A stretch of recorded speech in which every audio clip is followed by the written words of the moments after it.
காஞ்சிபுரம் மாவட்டத்தில் உள்ள நீர்நிலைகளை பாதுகாக்க வலியுறுத்தி பசுமை தாயகம் சார்பில் விழிப்புணர்வு பரப்புரை மேற்கொள்ளப்பட்டது.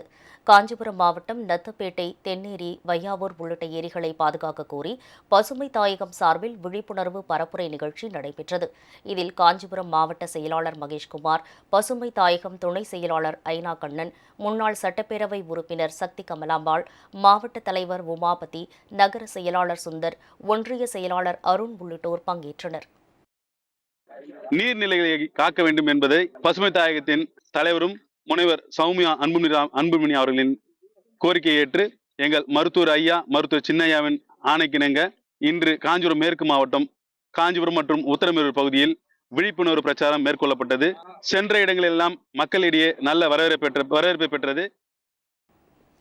கடலூர் மாவட்டம் ஸ்ரீமுஷ்ணம் நகரில் குடிநீர், சிமிட்டி சாலை, கழிவுநீர் கால்வாய், கண்காணிப்பு கருவி பொருத்துதல் போன்ற அடிப்படை வசதிகளை செய்து தரக்கோரி பேரூராட்சி செயலரிடம் நகர செயலாளர் இளையராஜா தலைமையில் பாமகவினர் மனு அளித்தனர். இதனிடையே நாமக்கல் கிழக்கு மாவட்ட பாமக நிர்வாகிகள் கூட்டம் வன்னியர் சங்க மாவட்ட தலைவர் மனோகரன் தலைமையில் சூடியம்பட்டி பகுதியில் நடைபெற்றது. இதில் பாமக மாவட்ட செயலாளர் OP பொன்னுச்சாமி கலந்து கொண்டு ஆலோசனைகளை வழங்கினார்.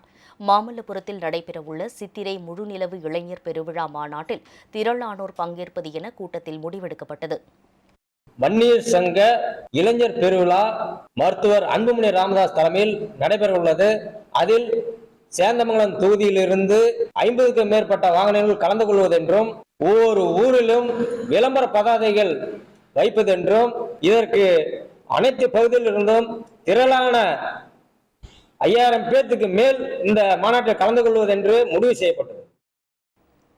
இதேபோல் சென்னையை அடுத்த வானகரத்தில் மதுரவாயல் சட்டப்பேரவை தொகுதி நிர்வாகிகளுடனான ஆலோசனைக் கூட்டம் வன்னியர் சங்க மாவட்ட தலைவர் கண்ணியப்பன் தலைமையில் நடைபெற்றது. இதில் திருவள்ளூர் தெற்கு மாவட்ட பாமக செயலாளர் சேகர், மாவட்ட தலைவர் ரமேஷ், மாவட்ட அமைப்பு செயலாளர் டில்லிபாபு, வன்னியர் சங்க மாவட்ட செயலாளர் சந்திரமூர்த்தி உள்ளிட்டோர் கலந்து கொண்டனர். மாமல்லபுரத்தில் நடைபெறும் சித்திரை முழுநிலவு மாநாட்டில் பெருந்திரளாக பங்கேற்பது என கூட்டத்தில் முடிவெடுக்கப்பட்டது.